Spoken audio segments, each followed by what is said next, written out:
Hi there, you're listening to the Bigfoot Society podcast, and I'm Jeremiah Byron. Every week I talk to individuals who have experienced Sasquatch in some way or another, so you won't want to miss an episode. Make sure you're subscribed on the platform that you're listening to, and share this episode with a friend. It does not cost a thing, and it helps the show continue to grow. If you'd like to hear Bigfoot Society episodes early and ad-free, you can do so by becoming a Patreon supporter or a YouTube channel member. Links to those are in the show notes. In Bigfoot Society, I've taken far too much of your time so far, so let's get on with the show.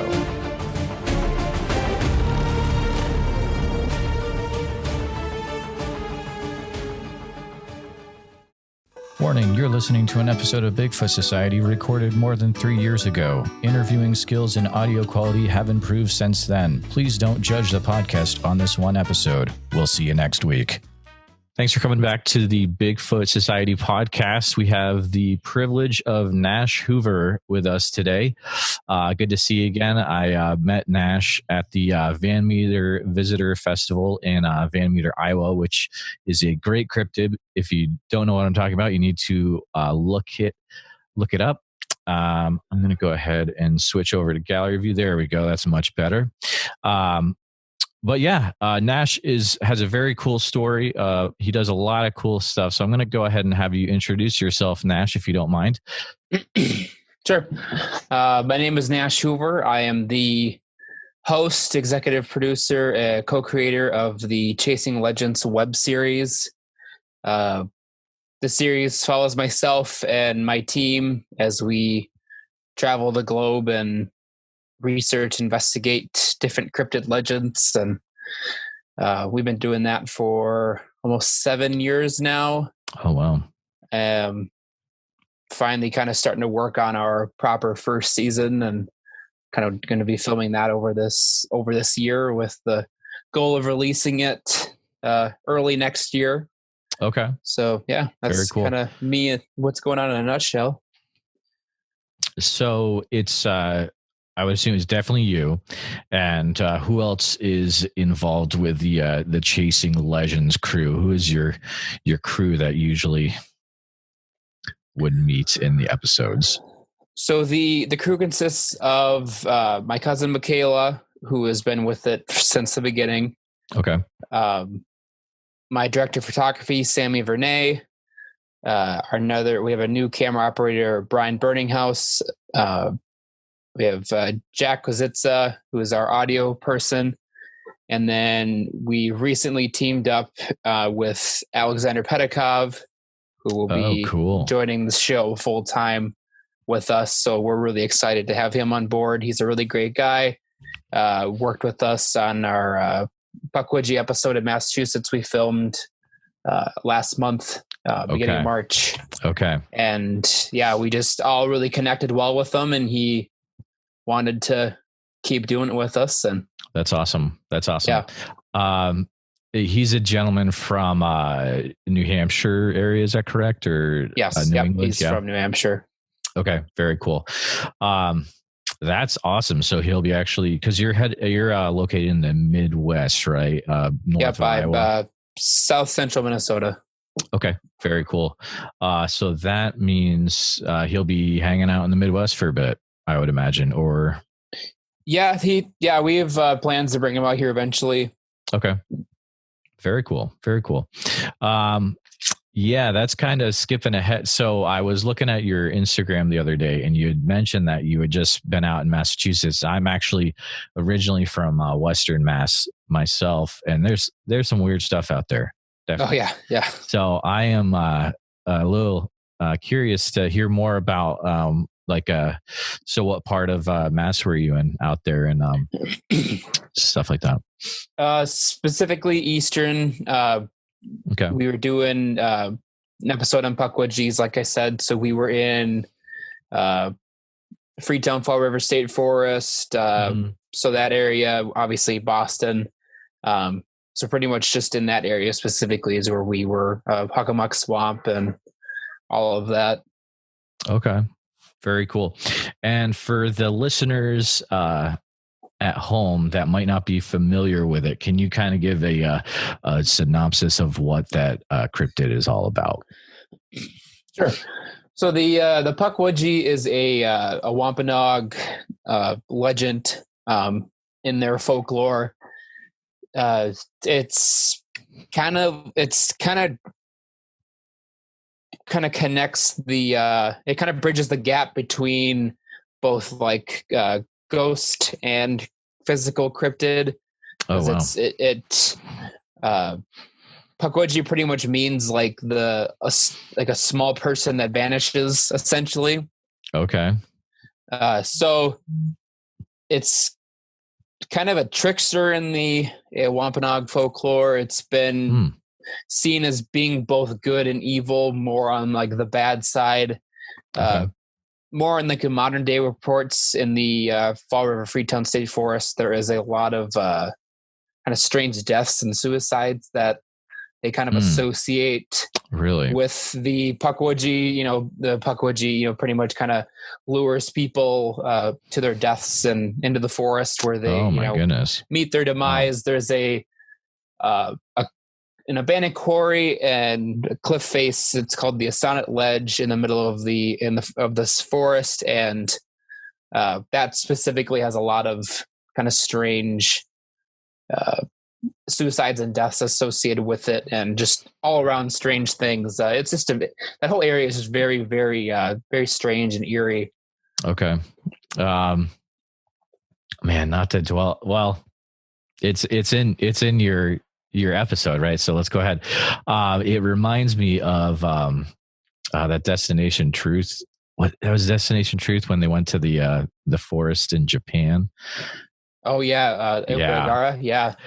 Probably not to that extent, I'm guessing, but no, because there was like one story that we came across where like because there's on the bottom of this cliff there's like a pool of water, and it's deep enough where you could swim in it, and I guess people like jump off of it and into the water to swim. Mm-hmm.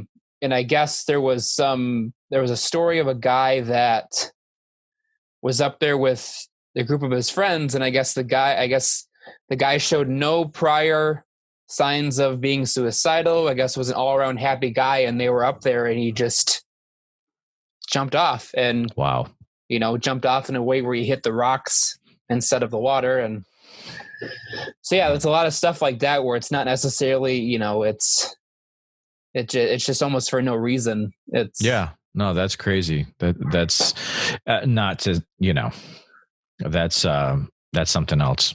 So you mentioned that this cryptid is almost half physical, half spiritual. How do you prepare? What's in the Nash Hoover Chasing Legends bag when you go after something like this? I wouldn't know if I'm going to go Ghost Adventures or I'm going to go Indiana Jones on this, or I'm going to do a little both, like, what are your thoughts? You kind of have to go both. I mean, we obviously don't do the typical, we didn't take it from like a typical ghost hunting standpoint. We didn't take it from a typical ghost or a cryptid hunting standpoint. You kind of have to, it's kind of one of those things where you kind of have to make it up as you go. Mm-hmm. You just kind of take the information that you're given, and then you just kind of use your senses. And, like what we do is we kind of look for like alternate explanations for things. So, we're out there looking for known animals that meet the descriptions that people are giving, or, other instances, or other things going on in the area that could be just attributed as a Pukwudgie sighting. Yep. So that's kind of what we go at these things with. But with the case of the Pukwudgie, it was really difficult for us to kind of, we did our best. We didn't find anything, but we, it's one of those things where you kind of just have to take it as you take it as you get it, pretty much, and go with it. And if anything, you got to see a beautiful part of the U.S. I don't know if you've ever been out there before, but man, like New England is beautiful. Yeah, it was nice, and it was like stuff.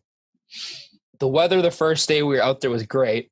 Yep. And then that night there was like a crazy snowstorm.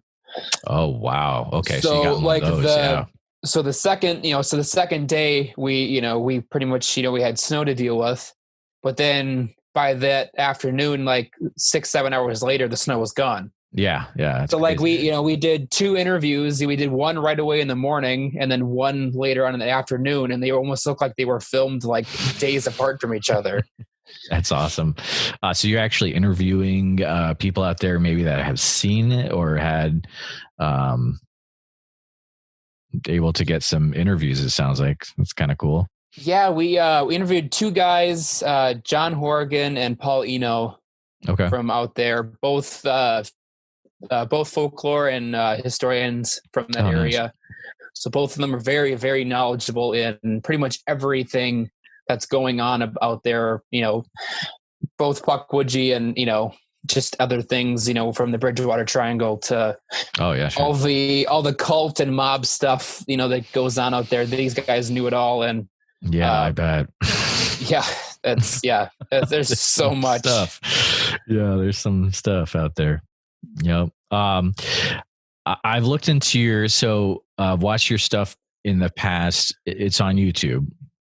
Yeah, but you mentioned there's kind of a new format you're going into for releasing it, or are you still sticking with YouTube, or what's your plans for releasing this new adventure that you have? We have kicked around Amazon Prime for a long time, but as of right now, we are going to be primarily YouTube, just because we love the platform. The community is always great. You always get really good positive feedback and honest feedback. And we just want to make it as available as we possibly can for everybody. And that, everyone has access to YouTube and it's free. So we're just going to keep doing it that way. Very cool. Very cool. Can you give us actually, before can you explain the picture with you and Josh Gates? I saw it floating around somewhere. What's the story behind it? There's got to be a story behind that, right? So he occasionally does like speaking events. Exactly. Just kind of he just does them. And he was in Milwaukee, Wisconsin. Okay. 5 hours from me, and I was like, screw it. I says, I've got to, even if I can't get on the VIP to meet him, I still want to go and at least hear him speak, because he's, I've been a huge fan of Gates for a long time. He's a huge inspiration of mine. One of the main inspirations, behind Chasing Legends is Destination Truth. And definitely. So my girlfriend and I drove out there and went and saw him, and it was great. I recommend anybody that if you're ever given the chance to hear Josh Gates speak, please go, because I echo that 100%. It's amazing because he doesn't hold back. He tells you, he's such a great storyteller, and he is allows the audience to have input and to weigh in on things. And it's amazing. Anyways. Yep. So we were walking out and we noticed a line of people kind of off in this weird corner of the event, the event area. So we just kind of walked over there, like didn't know what was going on. Well, all these people were lining up outside of the door that he was supposed to come out of to leave. Okay. And so we're like, okay, whatever. Like they're just going to tell us all to leave. Like he's just, obviously Gates is a busy guy. He's going to want to get out. Mm-hmm. Well, the security guard came out and said, he will come out and shake your hand and take a picture and talk with each one of you individually, but it has to be quick. He has to get going. So that's what he did. He came out. This was probably a line of at least 20 people. And he came out. He gave everybody probably 2-3 minutes, shook their hand, took a picture, talked with them, and moved on to the next person. He did it. And he didn't rush himself. He didn't, awesome. He genuinely enjoyed meeting each person individually. So that's how I got to meet him. That's very cool. I have always wanted to meet Gates, and I'm glad I did. Hopefully next time I meet him, I can have more of a conversation with him. But okay. Gotcha. Yeah. That's the story of how I met the man himself. Cool to have that behind the scenes about that picture. Yeah. I met him at the Des Moines area community college has a lecture series, and he was there. I think it was I have found out about that after the fact. Like I had no idea really good. That was even. That was awesome. He said, everyone that believes in aliens, raise your hand, and the whole few hundred people raised their hand. He's like, now everyone who believes in Bigfoot, raise your hand. And it was literally me and one other person. So kind of singled out there, but he was like, all right, whatever. Can you maybe give us any sneak peeks about like, what maybe some plans you have in the future? Like, you're bringing on a new guy. Do you have any cryptids you want to take down in the future, or maybe keep that a little close to your chest, but I have, hold on, I'm going to get the exact number here. All right. 1 second. I have a list of 35. Wow. It's always growing. Every time I kind of find something that I think is interesting. Okay. Cool. So far I've checked off one. So I've got 34. Okay. I will be checking off 3 more this year. We will be going to Arizona in July. We will go into Vermont in September and Louisiana in October. And then that will wrap our first season. 4 episodes. I know it's not a lot, but it's a good little that's amazing. Little taste of kind of what we can do and what we want to do and how we want to make the show look overall. And then from there, we will obviously, I've already started kind of mapping out a season 2, but we'll kind of deal with that as it comes. But that will definitely be more than 4. That's cool. That's cool. I am, you got me interested definitely with the Vermont thing. I grew up about 20 minutes away from Vermont. Yeah, there's some weird stuff in Vermont too, man. Yeah. I remember like talking to these old timers out there, and they'd be like, yeah, there's these things called coy dogs, and they're half coyotes and half dogs. And you shoot them, and then they'll jump like 10 feet, even though you've already shot them. Like, this is crazy stuff in the hills of New Hampshire and Massachusetts and Vermont and all that, it's just like, so whatever you're going after out there, it should be a good time. So yeah, we're really excited we're excited for all of them, just because we've spent the last 7 or so years, pretty much filming primarily in the Midwest, Minnesota, Wisconsin, Yep. So we've gone to Ireland a few years ago and did some stuff, but oh, okay. Yeah. Nice. We're happy that, we did the Massachusetts trip. That's one that we've been trying to do for a long time. And then now it's like everything is really coming together finally for us, where we're actually able to start getting out of the Midwest and exploring some of these bigger topics that we've always wanted to do. So we pretty much as a team have said that we will no longer do episodes that we can drive to. Sure. So like early days, we pretty much would do anything within like a 6-hour radius that we could drive to. And now we won't do anything that we can drive to. So we're really, really trying to expand. Obviously our first season will be all domestic within the US. Then our plans, season 2 and on, are going to be primarily international. Wow. And then the occasional US case. But yeah, we definitely are trying to turn this into an international show.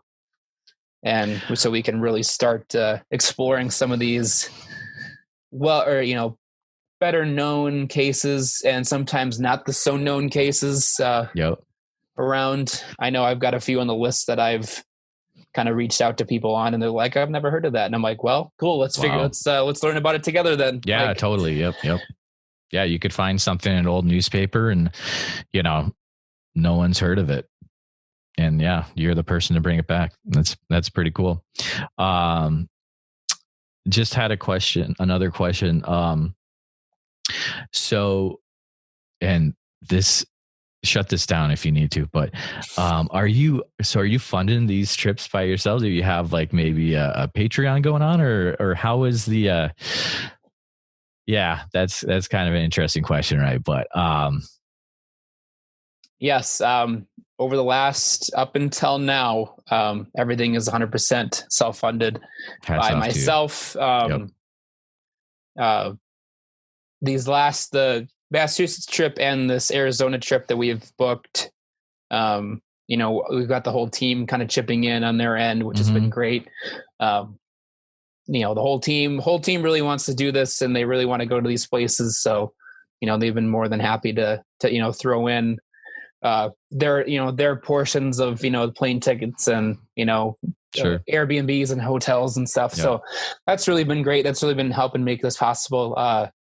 We will be on May 26th. We will be launching a Kickstarter to fund the remaining 2 and to kind of to fund the rest of the Arizona trip. We bought the flights, but there's other stuff that we have to kind of put into it. So yeah, we will be launching a Kickstarter to really make that way we can put a lot more money towards the production value. Mm-hmm. We personally are not making any money off of this. We are doing this completely independently for free because we love it. Mm-hmm. Yes, we will be launching a Kickstarter to produce the last 2 and the remaining, or what's left to pay for the Arizona episode. Okay.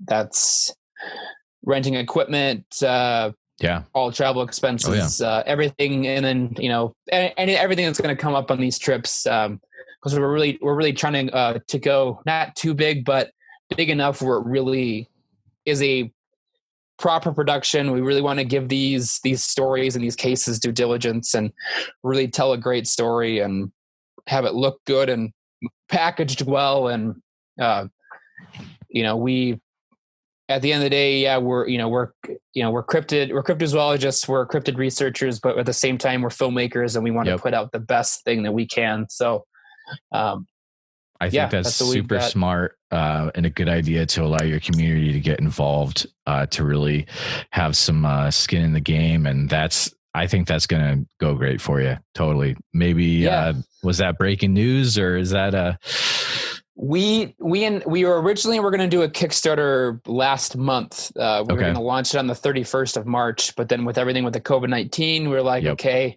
not the right time. Let's push it back. So, totally. We settled on May 26th, which is also will be our 7th anniversary of the show. Okay. So kind of, it's kind of a 2, you were kind of getting a celebration of that and the launch of the future. And, and then everything will be on YouTube for free for everybody. We will have a DVD option that will be, awesome. Very reasonably priced. Very good. So if people that want to watch it, that don't want to watch it on a small screen. I mean, obviously you can get YouTube on your TVs, but some people might like that physical. I'm an old school person myself. I like having the physical. So we definitely have ideas for a nice DVD package that will be, have some extras in it and that you're not going to get online as well. So very cool. Yeah. I want to be able to put Chasing Legends next to Small Town Monsters on my, Oh, you'll get one. I'll get you one. Yeah. Cool. Yeah. So May 26th is that. And then, like you said, we've always tried to make, we've always tried to get the community as involved as possible. We want this show to be made for them.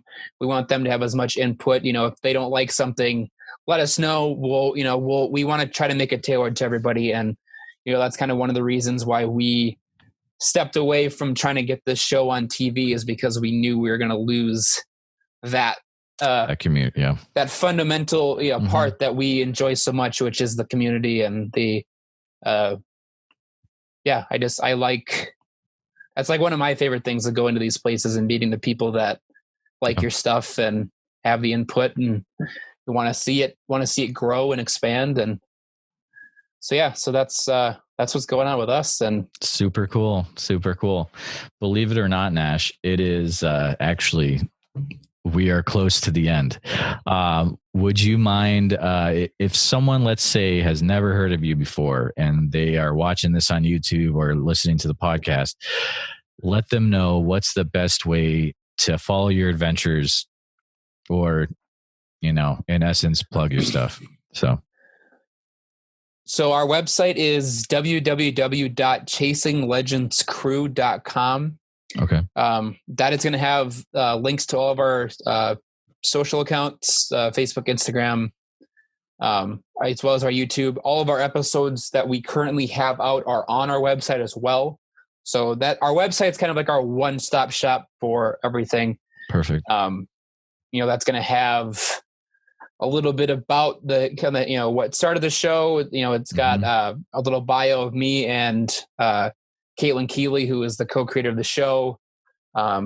There's photos. There's pretty much you can meet the crew, virtually, see who everybody is, what their role is. Have a few behind the scenes photos. I'm working on getting some more up there. We just completely redid the website, so I don't have everything up there that we had on our old site yet, but there are a few behind the scenes photos.